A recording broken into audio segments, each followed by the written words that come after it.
Olá, sejam todos muito bem-vindos a mais um episódio do Advogue Podcast. Hoje aqui com a ilustre presença do Dr. Danúbio, advogado eleitoral, advogado no geral, né, doutor? A gente não para. Doutor, muito obrigado pela presença, muito obrigado por ter tirado esse tempo para nos prestigiar e trazer conteúdos de qualidade para a advocacia. Obrigado a todos os telespectadores, a todo o pessoal aí do YouTube, a José Vitor e José Vitor, Leonardo, Leonardo. todo o pessoal do EAD Advogue. Eu acho que esse projeto é um projeto muito importante, tem muito para crescer. E vamos estar aqui hoje para poder falar um pouco sobre direito eleitoral, eleições e mais alguns assuntos importantes sobre a política brasileira e também sobre a advocacia. Isso aí, doutor. Começa contando pra gente um pouco da sua história na advocacia. O senhor começou já no eleitoral ou começou na advocacia geral? Como que foi até chegar aqui hoje, onde o senhor está? Até agradeço a pergunta, a oportunidade. Eu acho importante essa formatação de podcast, porque a gente quase nunca tem tempo para poder falar da gente. E eu perguntei como é que era o formato. Ó, aqui a gente vai falar sobre advocacia, sobre direito, Aham, e não estava isso. preparado para essa pergunta. Mas vamos lá. Com 17 anos, eu ingressei na Universidade Federal de Goiás. Estudei muito para poder chegar lá. Na minha época já havia 180 vagas. Consegui ser aprovado em quarto lugar no vestibular. Era muito difícil Boa. acessar qualquer tipo de universidade. Qualquer delas. Na época era católica, não era PUC, também era muito difícil. Eu tinha apenas quatro universidades no estado de Goiás, praticamente. Isso foi no ano de 1998 para 99. Então, eu ingressei na Universidade Federal de Goiás, tive a oportunidade de ser presidente do Centro Acadêmico 11 de Maio, me envolvi muito com a política ali, comecei a gostar um pouco de política. E eu entrei com 17 anos na faculdade, com 21 eu já estava concluindo o curso. Eu sentia muita dificuldade. Eu achava assim, ah, não, isso não é para mim. É muito difícil a pessoa com 17 anos escolher, né, o que vai ser para o Jovem resto demais, da né? vida. E naquele momento eu confesso que eu queria ser jornalista, queria ser âncora de TV. Falei, eu quero ser jornalista. E quando eu estava no terceiro ano e meio de faculdade, minha mãe falou assim: eu falei, mãe, eu vou largar a faculdade. Na federal, terceiro ano e meio. Ela falou, meu filho, falta só um ano e meio, fica. Dá esse desgosto pra sua mãe. Depois você escolhe o que você quer fazer. Eu peguei, fui, carreguei o curso, terminei o curso de Direito. Depois eu passei em primeiro lugar na PUC para jornalismo. E cursei só 2 anos e tive a oportunidade já de ser aprovado no concurso público na área jurídica no estado de Goiás, para advocacia pública do estado de Goiás. Eu falei, ah, é isso que eu quero fazer. E com 24 anos eu ingressei na OAB, então já estou indo para 16 anos de carteira da ordem. E eu não sabia se queria advogar ou não. Você começa a pegar uma causinha aqui, outra ali, você não sabe a área, sabia definir. Eu peguei e inventei de fazer carreira diplomática. Fui aprovado com 26 anos para mestrado na Universidade de Lisboa, mudei para Portugal, fiquei 1 ano e 2 meses. Estudei na escola de embaixadores, fiz mestrado em ciências jurídicas internacionais. Aí quando eu estava lá, falei, ah, vou voltar. Voltei para o serviço público, fui ser advogado do Estado, assessoria especial da governadoria. E lá eu tive uma oportunidade que foi muito interessante. Eu gostava muito de política e eu tive a oportunidade de fazer parte da fundação de um partido político. Não tinha nenhuma experiência eleitoral na advocacia eleitoral. Isso no ano de 2010, já está indo para 11 anos, e eu participei da criação do Partido Social Democrático em nível nacional. E na eleição seguinte eu já estava sendo coordenador da campanha de prefeito de Goiânia, depois fui para prefeituras de interior, e aí depois veio eleição de governador, eu estava fazendo parte da coordenação da campanha também. E aí as coisas foram acontecendo, automaticamente eu ficava até preocupado, porque eu ficava lá, povo especialista em direito eleitoral. E eu fui me especializando, na verdade, foi na Na prática, e eu prática, sou né? muito a favor disso também. Você não chegou a fazer um curso, então, de especialização no eleitoral, foi prática Não, mesmo. não. Aí depois que você tá lá dentro, você tem que se atualizar, né? Aí com 5 anos de Vai advocacia estudando, né? eleitoral, eu falei, ah, já fiz mestrado, fiz especialização em em direito público, então eu vou fazer direito eleitoral. Eu peguei, fiz especialização em direito eleitoral e hoje eu estou aí atuando para alguns deputados estaduais, alguns deputados federais e para alguns partidos políticos. Então, assim, a gente vai construindo, essas situações, ela acaba acontecendo na sua vida, não é que você se prepara para aquilo. Vamos ver para que você se preparou? Ah, me preparei para concurso público lá atrás, para outras coisas, mas de repente Foi resgatado pela advocacia. virei advogado eleitoral. As coisas acontecem. Doutor, existe um mito aí, que muita gente fala que eu sei, imagino que o senhor não advoga só no eleitoral, no escritório, mas tem um mito aí, eu até questionei uma vez o doutor Júlio César, que o pessoal fala que o advogado eleitoral só tem serviço no ano de eleição. Isso aí é totalmente mentira, né? Existe um paralelo e, assim, há um pouco de verdade nisso. É o que a gente chama de advocacia sazonal, né? que seria isso? As eleições acontecem de fato de 2 em 2 anos. Se o advogado ele ficar cuidando do eleitoral de 2 em 2 anos, ele acaba, né, não conseguindo sobreviver da advocacia. No meu caso foi diferente, porque eu já tive a oportunidade de ingressar sendo advogado de partido político. Então eu sou contratado por partidos políticos. Então, no meu caso, eu sou advogado 24 horas, todos os 365 dias do ano e por 4 anos. Então eu saio fora dessa sazonalidade. Agora, quem não exerce, não tem experiência, aí é o que eu fico chamando assim de uma advocacia sazonal, mas na verdade a pessoa fica fazendo bico. Chega na eleição, eu sou advogado, eu fiz alguma coisa e vou ganhar um dinheirinho aqui. O que eu sou contra, porque você tem que estar atualizado. A legislação mudou a cada eleição, nós temos regras mudando, nós estamos num debate aí agora aí, por exemplo, de gente querendo mudar no mês de maio a forma das eleições, quanto à urna eletrônica, quanto à fiscalização da urna, quanto a outras situações. Então isso é muito grave e a gente precisa entender um pouco. Eu falo que, como Sócrates fala, que toda ignorância parte do desconhecimento, eu vejo um pouco disso. As pessoas, e o Brasil hoje, ele está um pouco acéfalo de conhecimento, as pessoas não têm tido conhecimento, né? E essa falta de conhecimento cultural, que ela começa, como eu já falei, pela falta de opções da musicalidade brasileira chegando ao nível intelectual, que hoje você não tem teatros mais, você não tem artistas mais, você também no direito está acontecendo a mesma coisa. Acabou aquilo que a gente amava, chegava na faculdade, você via a Maria Silva de Pieta, por exemplo, falava, nossa, ela existe, pessoalmente dela no livro, parecia que você estava tão distante ali, né? O próprio Dalmo Dallari e outros escritores. Eu, por exemplo, direito penal, estudava o Mirabete, eu ficava assim impressionado. Eu estudei o livro de Direito Constitucional do Alexandre de Moraes, por exemplo, eu fico vendo aí a falta de intelectualidade da nação brasileira atacar o ministro do STF, pessoa física, como se bandido fosse, de uma forma que eu fico, as pessoas não sabem o que é Constituição brasileira, não sabem o que é lei. E o pior, o brasileiro hoje está andando de Corsa 98, pagando gasolina R$ 9 e gritando mito e defendendo situações que são muito perigosas para a nação.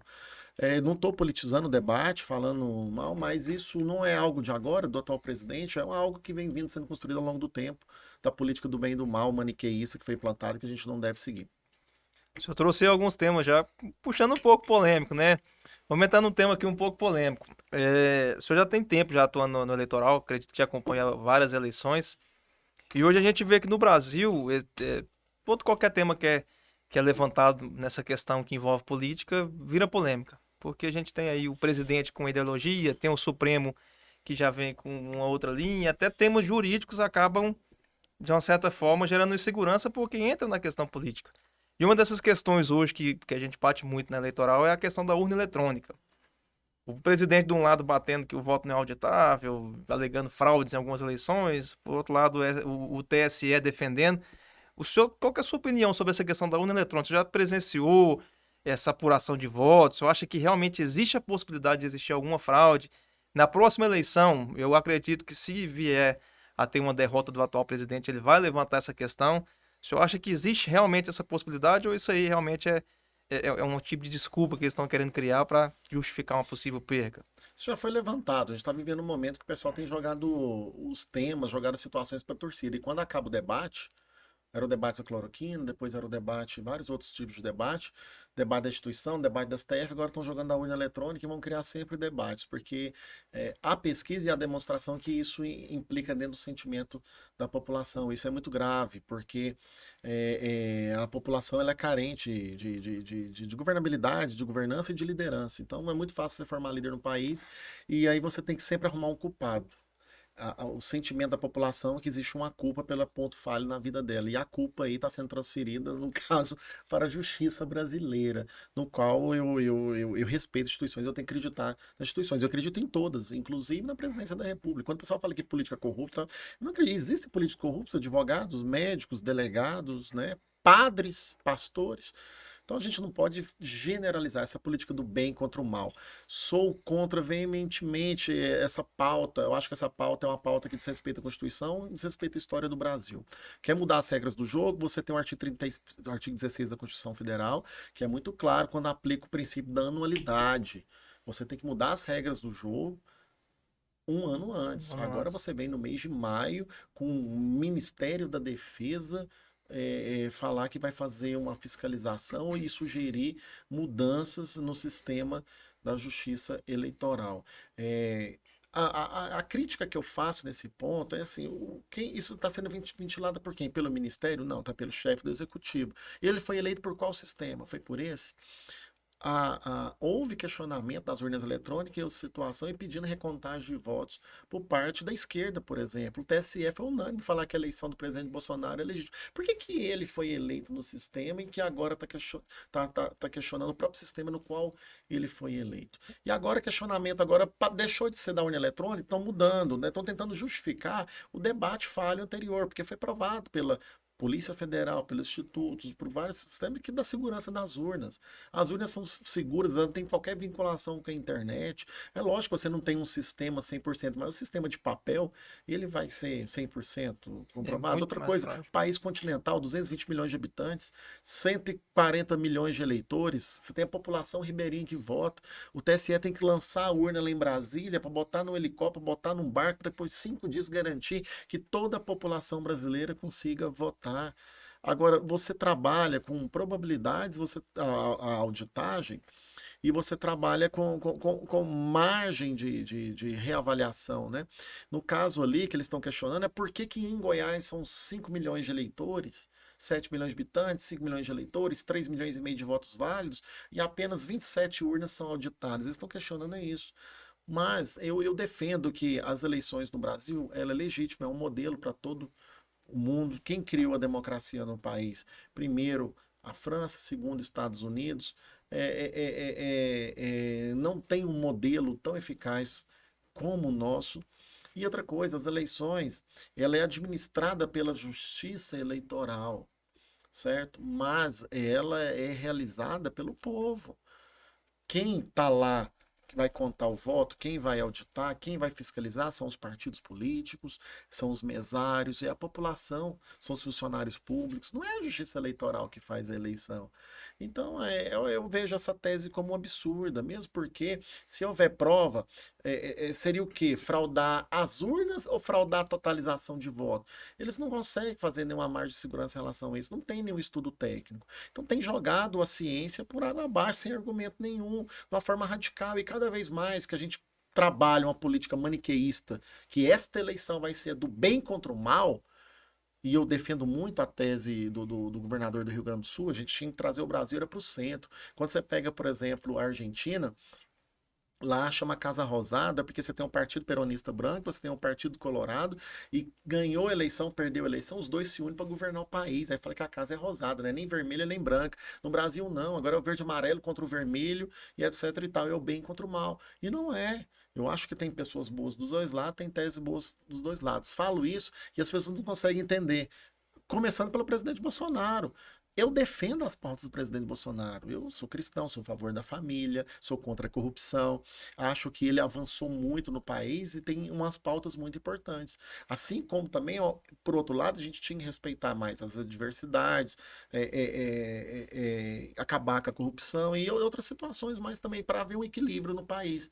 Então, o país ele caiu assim, numa descrença total, num desespero total, que chegou ao ponto que nós chegamos. Por mais que vença as eleições, nós nunca tivemos e nunca vamos ter na história do país uma eleição tão dividida e, principalmente, uma nação tão dividida entre católicos e evangélicos, macumbeiros e espíritas, brancos, pretos, homens, mulheres, porque você estava na disputa entre...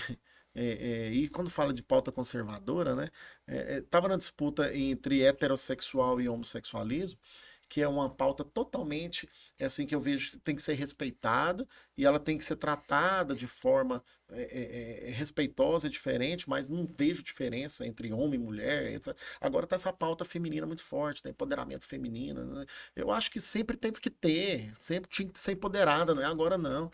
Então a gente está com essa pauta. E não é de agora, não. Não é de agora, não.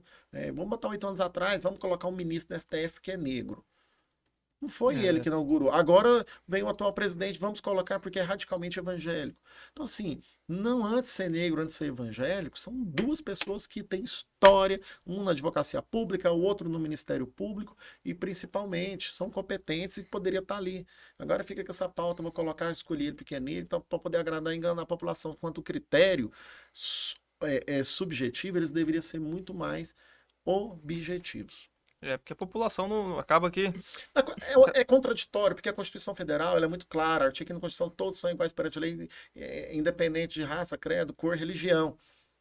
Isso é a Constituição. E a Constituição fala: a justiça brasileira será formada pelo STF, Corte Suprema, 11 ministros que serão sabatinados e serão indicados pelo presidente da República. Aí vem o presidente da República aplicando o artigo, critério, entre homens brasileiros acima de 35 anos, notório saber jurídico.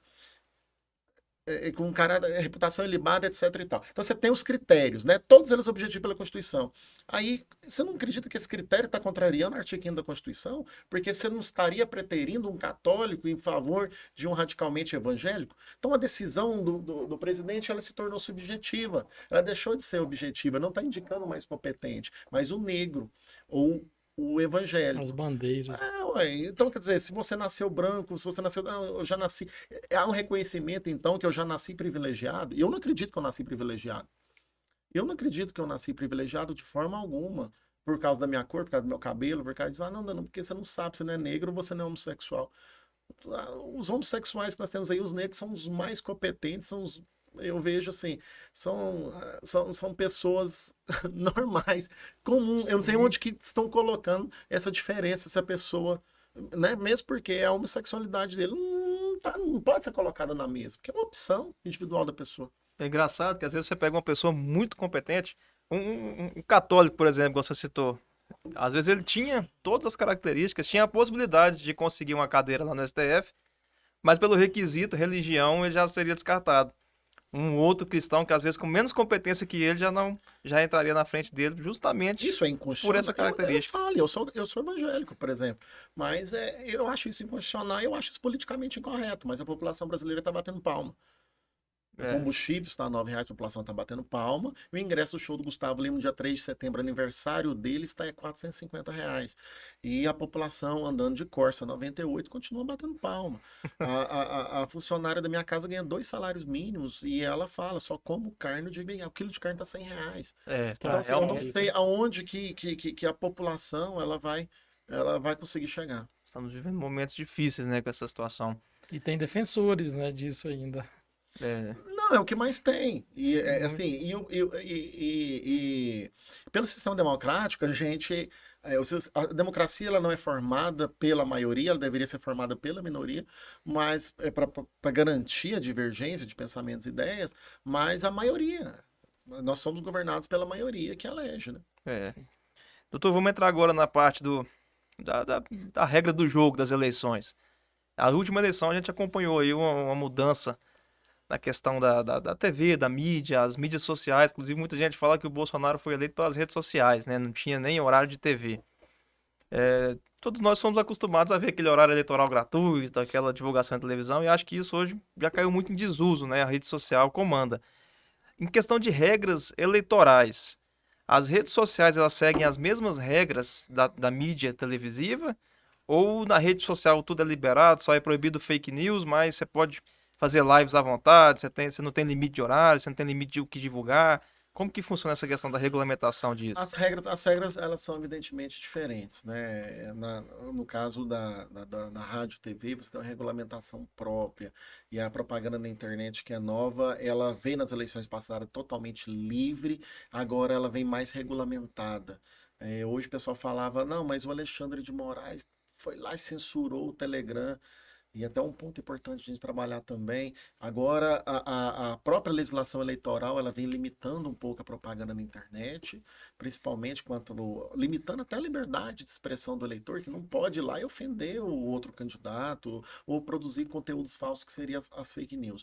Mas o principal da gente poder falar aqui hoje, José Leonardo, é a gente poder entender o efeito das eleições passadas para essas eleições. Você falou muito bem presidente Bolsonaro pertencia ao PSL, partido de número 17, que nem existe mais, que fundiu com outro partido político. E não tinha tempo de TV e venceu as eleições por causa do efeito social. Não que eu esteja envelhecendo, mas a gente tem sido governado por essa galera jovem. Hoje, os jovens de 30 anos, eu tenho falado, eu estou com 40 anos. Estou sendo. Eles começaram a governar. E é quem vai governar o país. A política velha passou. E o que me preocupa é que essa turma jovem, ela teria que preocupar com algo mais que eu ainda consegui pegar um pouco da minha época e eu estou vendo isso acabar. E a velocidade da informação é um negócio incrível, porque a minha filha de 5 anos pega o celular, o computador, joga numa velocidade, mexe, abre, põe senha. E eu fico Fazem vendo de com tudo. 5 anos. Eu falo, não. Então, assim, ele sabe de tudo. E anteontem eu fiquei uma pessoa ouvindo no rádio, falei, não existe isso. Pô, falando que o pessoal assiste série de TV, a juventude hoje está assistindo série de TV na velocidade duplicada. Sim. É Eu igual o áudio do WhatsApp. eu peguei e falei, mas como isso é possível? Como isso é possível? Ou seja, antigamente você não tinha nada para fazer, você sentava e via TV. Então mudou. Por exemplo, vamos falar da Rede Globo de televisão, que era a segunda maior TV do mundo. Tinha 100 milhões de audiência, de pessoas em audiência no horário nobre, por exemplo. Ou quem vai assistir o Danúbio hoje? Quem, assim, o que está maior? O que de audiência, de conhecimento? A sessão da tarde agora ou esse podcast? O podcast que a pessoa pode entrar lá depois, assistir, divulgar. A sessão da tarde foi e passou. Por isso que eles criaram a Globoplay. Pra você ter possibilidade de reassistir. Então Exato. mudou toda a comunicação. O programa de TV, por exemplo, vai servir só para produzir conteúdo. Que é igual o podcast, já produz conteúdo. Por Aham. quê? Porque você vai passar o programa de TV, ninguém vai assistir. Eles vão produzir o conteúdo para falar, você viu o que o fulano falou hoje? Você viu o programa que bonito? Aí pega e passa pela internet. Então, mudou. Mudou tudo, Mas né? isso é livre, a forma, a formatação, ele é bem livre, né? É a parte que ainda está salva do processo eleitoral, porque eu não sou a favor de tutelar tantas eleições, de ter liberdade do eleitor. As eleições, na verdade, era a maior festa depois do carnaval, era a maior festa brasileira. Você distribuía camiseta, tinha show, foi Tinha um limitando, showmício, eu lembro tinha do showmício, showmício. que hoje não pode mais, né? Você foi tutelando o processo eleitoral tanto que hoje você não tem direito a nada. Né? Você tinha artista, criaram o Nerds da Capitinga, personagem, você se divertia, né? E acabava levando ali algumas figuras de linguagem, alguma mensagem para o eleitor. Sim. Hoje a figura de linguagem já não é permitida. Olha que grave, você não pode ironizar, você não pode contratar um artista, você não pode brincar. Isso ficou muito ruim. E isso na internet também. Qual que é a tutela? A principal foi a criminalização da notícia falsa, porque fake news virou crime eleitoral. Antes, você era um crime contra a honra normal. Chegava na pré-campanha, na campanha você falava mal de um pré-candidato ou de um candidato, o que acontecia? Não, o advogado, eu enquanto advogado, eu vou ter que entrar na justiça comum. E na justiça comum seria um TCO, porque era crime contra a honra, né? É, até que não sai liminar. E até que tiver audiência, a eleição em 45 dias passava. Agora, você tem direito de resposta, tem prazo, tem possibilidade de retratação e também você tem a liminar para suspender aquela informação falsa. Baseado nisso que o ministro Alexandre de Moraes, depois de inúmeras tentativas da justiça brasileira, começando de todos os níveis, tentar notificar o Telegram, fez a suspensão daquele aplicativo. Como que você está no Brasil, existindo um instrumento que está influenciando no processo eleitoral e influenciando na vida das pessoas, aplicando golpes, crimes, sequestros, e não só eleitoral, sequestros, e a justiça não tem capacidade, porque não tem um polo passivo para você notificar ou suspender aquela irregularidade. Foi tão somente baseado nisso, e o pessoal foi politicar isso, levando em consideração que ele estava perseguindo candidatos bolsonaristas, atitudes bolsonaristas, que era a perseguição da justiça brasileira. O advogado do Telegram, um dia que for suspenso, o advogado, fazendo a orientação adequada para o Telegram, apresentou o compromisso de notificação, endereço no Brasil, e imediatamente voltou ao serviço. Não foi porque ele foi desmoralizado, atacado, ele não entrou mais nesse discurso. Então a gente tem que respeitar a Constituição brasileira, a gente tem que respeitar as normas. Um país sem norma é uma desordem social. E o caminho que nós estamos indo é um caminho assim muito perigoso. Eu acho que para os dois lados. É. Essa questão da rede social, eu até tenho receio dessa questão da censura aí também, mas em relação ao senhor como advogado, acredito que pode ter muito trabalho em relação a isso, porque, por exemplo, existe uma regulamentação, vai existir, não sei se já existe, para o uso da rede social pelo candidato. Só que nem sempre o candidato vai utilizar. Às vezes ele vai ter um militante, eu mesmo posso ser militante de algum candidato e começar a disparar algumas coisas no meu Instagram. Isso pode gerar algum prejuízo para o meu candidato ou não tem nenhum tipo de sanção em relação a isso? Ah, foi um terceiro que está fazendo isso em meu nome, não sou eu. Isso pode gerar um prejuízo ou não vai ter nada? Pode. Vamos lá. É muito importante esse sistema de controle, porque seria fácil. Isso serve para propaganda em geral. É muito fácil. Eu não gosto do adversário, vou lá, faço a propaganda irregular no nome dele e não vai acontecer nada. A legislação fala que o beneficiário da propaganda é condenado também. Não só quem realiza o ato de propaganda, porque ele é beneficiário. Então, eu querendo ajudar um candidato, se eu cometo um ato irregular, ele é. Cabe a candidato provar que não tem nexo de causalidade com quem causou aquela lesão ao direito tutelado, no caso, a legitimidade do processo eleitoral. Parece meio confuso assim as palavras, mas assim, ela é muito simples de ser trabalhada.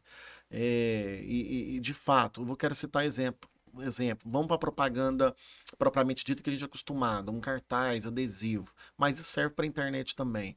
Seria muito fácil. A legislação fala que é uma multa de 5 a 15 mil reais para cada ato de propaganda irregular. Você não pode, por exemplo, propaganda em bens públicos. Não posso colocar em ponto de ônibus, em poste, em antigo orelhão, nem sei se existe mais isso, mas em órgãos públicos. Você não pode colocar propaganda. A pessoa vai lá e coloca um adesivo ou um cartaz do candidato. A Justiça Eleitoral vai multar o candidato por isso? Não. Ela vai notificar o candidato para que no prazo de 24 horas regularize, Retire o retire a cartaz. propaganda. Aí, qual é a diferença da advocacia especializada? Primeiro que a advocacia especializada está atenta ao mural das eleições. Porque ele está atento no mural das eleições, a notificação ela vem automaticamente, você já tem a procuração, você trata da retirada e prova para a justiça que foi retirada aquela propaganda, você não é multado. Então isso é muito importante. Assim também serve para a internet. O que o advogado inexperiente fala? Eu não fui citado, eu não fui intimado, intimação é pessoal, não. Os prazos da justiça eleitoral são peremptórios e não interrompem feriados, porque as eleições são muito sérias, são 45 E dias, são curtos os são prazos, né? curtos. Né? Então eles são peremptórios, eles não interrompem, então você precisa estar atento a esse prazo de 24 horas para você regularizar a propaganda irregular. Assim também para a internet. Pegando seu caso concreto aí, o que fala no caso de quem faz os mecanismos de disparo, seja no e-mail, seja no WhatsApp, que você tem um mecanismo ali ou a chave para que o eleitor que recebeu aquela propaganda e não deseja possa desvincular. Você aceita continuar recebendo essa propaganda? Você possa falar não. Hum, Bacana. corta, né? É interessante. Assim, as próprias redes sociais têm que começar a adequar para isso também, né? O WhatsApp já, desde a última eleição, não sei se foi especificamente por acontecer no Brasil, já começou a limitar muito. Você não pode enviar mensagem encaminhada para mais de duas pessoas, salvo engano. E algumas outras coisas que eles colocaram para tentar limitar esses disparos de mensagens. Existem dois mecanismos. Primeiro, um mecânico mesmo, né? E o segundo são os robôs, né? Os robôs, justamente. Esses Isso aí são. robôs aí é um mecanismo bastante utilizado, não sei bem o funcionamento deles, mas eu já estou vendo eles existirem aí. Saiu uma matéria minha, por exemplo, num jornal local ontem, e os comentários embaixo era tudo falando fulano senador, fulano senador, fulano senador, fulano. É o Então, assim, robô. O Já deu para robô que já dispara. identificar. já deu para identificar que existe ali por parte daquele candidato e nem era um debate, não, o meu é o melhor, o seu é o melhor, era só o fulano. Que ali era um mecanismo já de disparo. Dispara. Falando em eleição, Doutor, não sei se você vai querer manifestar aqui sua opinião pessoal, mas eleição presidencial, a gente tá vendo um cenário aí bem polarizado, né? De um lado Bolsonaro, do outro lado Lula. E muita gente fica naquela esperança de uma terceira via, uma pessoa que vai vir entre os dois para poder mudar a situação. O senhor acha que realmente essa eleição vai ficar entre Bolsonaro e Lula, essa polarização? Ou existe a possibilidade de fato entrar um terceiro e conseguir aí desbancar os dois e acabar com ideias diferentes entrando no páreo. Eu acho assim, tá todo mundo à espera de um milagre, né? Nas eleições passadas, esse milagre chamou Jair Messias Bolsonaro. É a verdade, o sentimento que eu vejo de algumas pessoas é que não queria votar nem no Lula nem no Bolsonaro, mas que na opção eles acabam tendo que optar por um dos dois. Eu me encontro muito nesse circuito, né? Respeito muito, gosto muito das pautas, como eu falei, do presidente Bolsonaro, outras não. Gosto muito da história e de algumas pautas, de algumas mudanças que teve no país, principalmente econômica, do presidente Lula. Mas não dá para definir, não dá para a gente torcer, não só quanto profissional, mas quanto cidadão. A torcida é que houvesse uma convergência, uma união pelo Brasil. Eu vou votar em quem conseguir explicar dentro do processo eleitoral qual que é o melhor caminho para o Brasil. Eu vejo que esse também deveria ser a opinião das pessoas, não torcer por si só. Eu tomei uma decisão muito radical ultimamente, porque eu nasci em Goiás Esporte Clube, mas tanto essa guerra de Goiás Vila, Vila Goiás, eu virei atleticano. Então, eu achei que era um caminho mais do meio ali, mais centrado. Aí E eu agora? falei assim, Dano, mas você é goiano, ou você é homem, mulher, você não tem, você não pode ficar no muro. Não é questão de muro, não, mas o problema é que essa guerra, eu não vejo uma guerra saudável, né? Você não vê um torcedor do Goiás matando um atleticano, nem um atleticano matar nenhum vilanovense. Mas você vê as duas torcidas se guerreando ali. E esse é o sentimento. O sentimento é provocado. Não é por quem não pensa, não é para a classe não dominante, é por quem pensa. O problema do Brasil também, da esquerda, que ela colocou o Brasil muito à esquerda, né? Ela radicalizou nas pautas. O pessoal do Bolsonaro tem muita razão no que eles falam. Pegaram o Brasil e colocou muito à esquerda. Falaram assim, o Brasil sempre teve corrupção. Mas não precisava tanto, né? Eles não precisavam quebrar o Brasil, não precisava chegar ao ponto que chegou. E também como radicalizar, aquilo que eu falei. Dando, o que você é contra? Não dá para falar, porque assim, cada um tem opinião, tem que respeitar. Mas, por exemplo, eu falei que eu tive que estudar 30 horas, não vou falar 30 horas do dia, não existe. Mas eu sei o que eu tinha que passar para entrar na Universidade Federal. Depois que eu entrei lá 2 anos depois, criaram 60 vagas para filhos de sem terra. Não, o que você tem contra filho de sem terra? Não tem nada a ver mais criar uma turma especial na Universidade Federal, porque a pessoa é filho de sem terra, eu sou filho de sem terra, porque eu não tenho terra. Entendeu? Então, assim, o Brasil criou essas pautas muito malucas de esquerda. E a direita está criando outras pautas muito malucas, falar que só eles são bons, que só eles são ruins. Não tem um caminho no meio, no centro aí, não. E é isso que o Bolsonaro, que é a oportunidade que ele tem de ganhar a eleição, porque ele falava que só o lado dele era o politicamente correto. Agora ele está se aliando ao Centrão. Ou seja, está tendo uma coalizão com o Brasil para dar um certo rumo para o Brasil. E as pautas dele do agronegócio, as pautas dele da família, as pautas dele econômica, de anticorrupção, são pautas interessantes. Certo. E o senhor está muito jovem ainda, doutor. O senhor acha que ainda vai fazer muitas eleições ou já pretende começar a delegar para outros? Já está começando a querer ficar mais tranquilo? Não, eu vou fazer muitas eleições. Eu acho. O Iris Rezende caminhou com a vida política dele até os 87, né? Eu acredito que eu devo seguir até os 98, mais ou menos, fazendo o processo eleitoral do Brasil, se não caminharmos por uma ditadura militar e acabar com as instituições de vez e não precisar mais fazer eleição no Brasil. E tem a pretensão de um dia figurar nas eleições do outro lado, como do outro lado, candidato? É uma pergunta interessante, eu falo, acho que com 65 anos, 64 anos, eu pretendo seguir um outro caminho que não só da advocacia. Perfeito, bacana. Doutor, o tempo nosso está esgotando, até porque o senhor tem outros compromissos. Eu queria que o senhor deixasse um recado aí para a jovem advocacia, principalmente para quem quer ingressar na advocacia eleitoral, que o senhor tem muita experiência. Deixasse um recado para essa galera aí que está começando, como incentivo. Leonardo falou pouco. Leonardo é um telespectador privilegiado eu aqui. tava tanto na expectativa aqui, né, Léo? Primeiro parabenizar. Eu acho que A sugestão que você dá para quem está entrando agora, quem entra na advocacia, acho que em geral, fazer o que vocês estão fazendo. A advocacia é, primeiro, critério de confiança, segundo, critério de muito relacionamento, e principalmente muito estudo e conhecimento do que está fazendo. Você tem que gostar do que faz, não adianta. Eu sou da família de promotores de justiça, de juízes, e eu ouvia que todo mundo falou, você vai estudar para concurso. Não. Eu falei, passei em 4 concursos públicos. Não, eu gosto de ser advogado. Para mim é a melhor profissão que existe. Mas não existe uma profissão melhor do que a outra.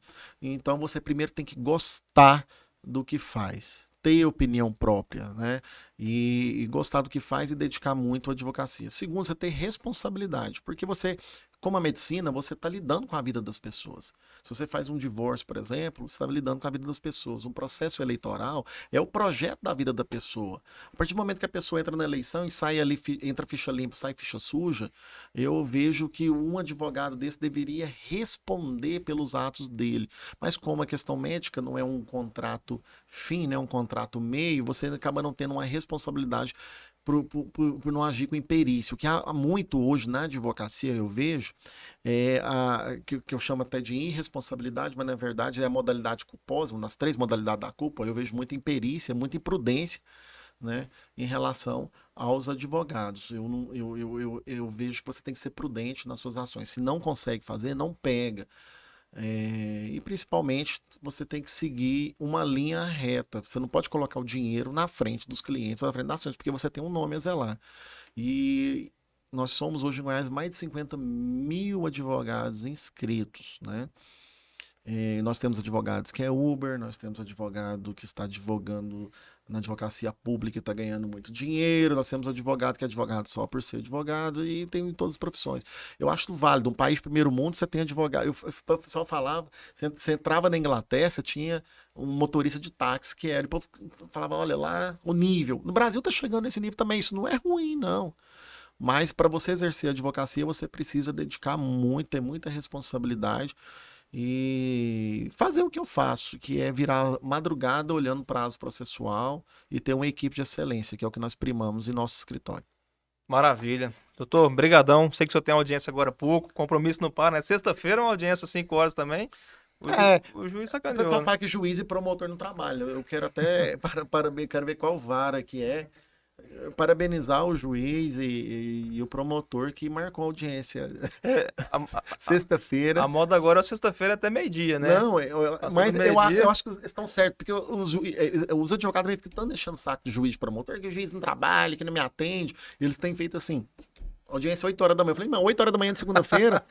É brabo. É a prova de que advogado E trabalha agora, muito. e um juiz começa ali a audiência meio-dia, às vezes ele termina 8 horas da noite. Não é fácil. Para todas as profissões não é Fácil, não é fácil, tá? Então, eu vejo que aí, e isso é muito importante para a gente poder fazer uma sociedade mais organizada, justa, igualitária, igual está previsto na Constituição. Bacana, doutor. Muito obrigado. Vamos encerrar aqui mais um programa.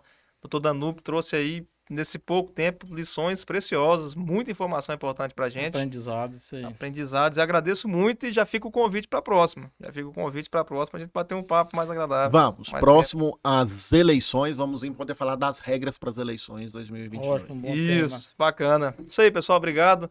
Vai ficar salvo no YouTube aí, não deixa de seguir o Dr. Danúbio, se puder falar seu arroba, doutor, pro pessoal aí do Instagram. @danubio.adv.br. Isso, não deixa de seguir o Dr. Danúbio e seguir a gente também, compartilhar o vídeo, dessa força aí. Abraço, valeu. Obrigado, tchau, tchau.